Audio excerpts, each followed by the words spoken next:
designios desde las fortalezas, en vez de contra de ellas. Esto lo hicieron los romanos desde la poderosa fortaleza de su ciudad, asentada sobre 7 colinas.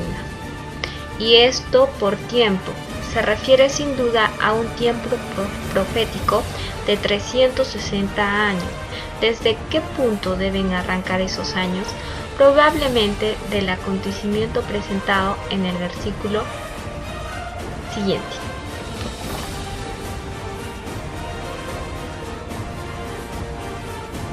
Y despertará sus fuerzas y su ardor contra el rey del sur con gran ejército.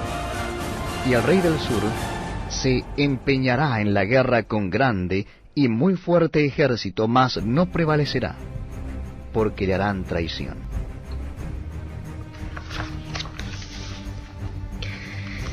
Esto se refiere a la batalla de Accio. Marco Antonio, Augusto César y Lépido constituyeron un triunvirato que juró vengar la muerte de Julio César, pero Augusto emprendió una vigorosa guerra contra Egipto. Esta guerra se dirigió contra Cleopatra, pero en realidad era contra Marco Antonio, ya que éste se encontraba ahora a la cabeza de los asuntos de Egipto. Reunió una flota de barcos de 125.000 soldados y la flota de barcos de Cleopatra era como un palacio de oro bajo una nube de velas purpúreas. Sus pabellones y banderines ondeaban al viento y las trompetas y otros instrumentos de música bélica hacían resonar los cielos con notas de alegría y triunfo. Antonio le seguía de cerca en una galería de magnificencia casi igual. Augusto, por su lado, puso de manifiesto menos pompa, pero más utilidad. En la primavera, ambos ejércitos se pusieron en movimiento por tierra y por mar. Las flotas entraron por fin en el Golfo de Ambracia, en el Épiro, y las fuerzas terrestres se desplegaron en ambas orillas, bien a la vista unas de otras. La batalla se riñó el 2 de septiembre en el año 31 a.C., en la boca del Golfo de Ambracia, cerca de la ciudad de Accio. Lo que estaba en juego entre los dos rudos guerreros, Antonio y Augusto, era el dominio del mundo. La contienda, que se mantuvo dudosa por largo rato, quedó finalmente decidida por la conducta de Cleopatra. Asustada por el fragor de la batalla, se dio a la fuga, cuando no había peligro, y arrastró tras sí la escuadra egipcia, que contaba con 70 barcos. Antonio, al ver este movimiento y olvidándose de todo lo que no fuera su ciega pasión por ella, le siguió precipitadamente y entregó a Augusto a la victoria, que podría haber ganado.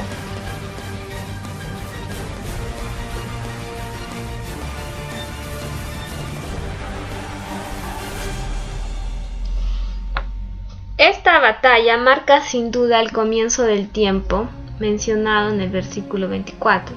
Como durante este tiempo se iban a idear designios desde la fortaleza o Roma, debemos concluir que al fin de aquel periodo iba a cesar la supremacía occidental, o que se iba a producir un cambio tal en el imperio que ya no se consideraría aquella ciudad como la sede del gobierno.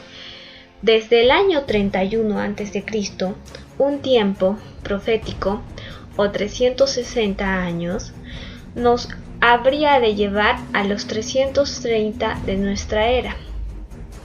De ahí que merezca observarse el hecho de que la sede del imperio fue trasladada de Roma a Constantinopla por Constantino el Grande en ese año preciso. Aun los que coman de sus manjares le quebrantarán, y su ejército será destruido, y caerán muchos muertos. Antonio fue abandonado por sus aliados y amigos, los que comían su pan, Cleopatra, como ya se había explicado anteriormente, se retiró repentinamente de la batalla, llevando consigo 70 barcos de línea. El ejército terrestre, disgustado por la infatuación de Antonio, se pasó a Augusto, que recibió a los soldados con los brazos abiertos.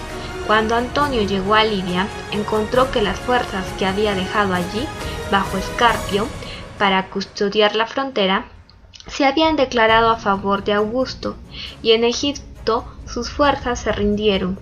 Airado y desesperado, Antonio se quitó la vida. El corazón de estos dos reyes será para hacer mal, y en una misma mesa hablarán mentira, mas no servirá de nada, porque el plazo aún no habrá llegado. Anteriormente Antonio y Augusto habían estado aliados. Sin embargo, bajo el disfraz de la amistad, ambos aspiraban el dominio universal y maquinaban para obtenerlo. Sus protestas de amistad mutua eran declaración de hipócritas. Se decía mentiras en una misma mesa.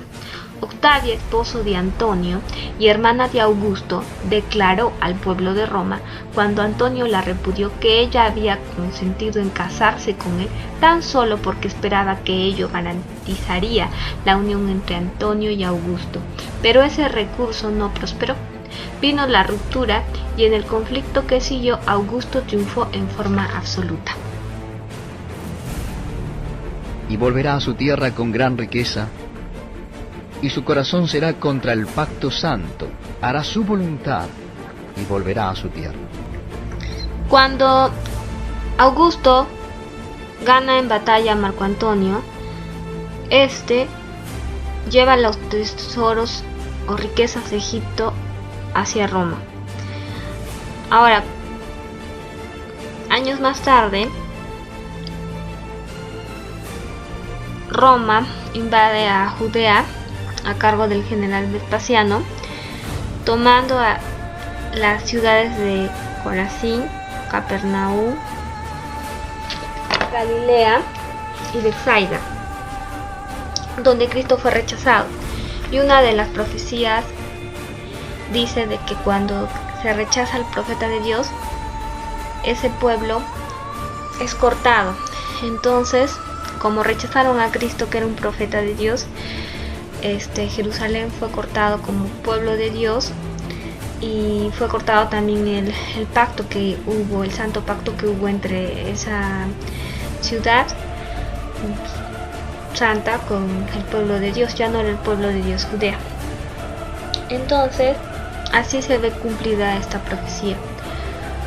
Ahora, además, cuando dice en este versículo que iba a hacer muchas hazañas este rey, o sea, los romanos, también se refiere a que en la toma de Jerusalén en el año 70 por el general Tito. Al tiempo señalado volverá al sur, mas no será la postrera venida como la primera. El tiempo señalado es probablemente el tiempo profético del versículo 24, que ya se ha mencionado. Terminó, como ya se ha mencionado, en el año 330 después de Cristo, fecha en que la potencia en cuestión iba a volver y dirigirse nuevamente hacia el sur, pero no como la ocasión anterior, cuando fue a Egipto, ni como cuando fue a Judea. Aquellos fueron expediciones de gloria y conquista. Esta expedición la condujo a la desmoralización y la ruina. El traslado de la sede del imperio a Constantinopla fue el comienzo de la caída del imperio romano. Roma perdió entonces su prestigio. La división occidental quedó expuesta a las incursiones del enemigo extranjero. A la muerte de Constantino, el imperio romano quedó dividido entre sus tres hijos, Constancio, Constantino II y Constante.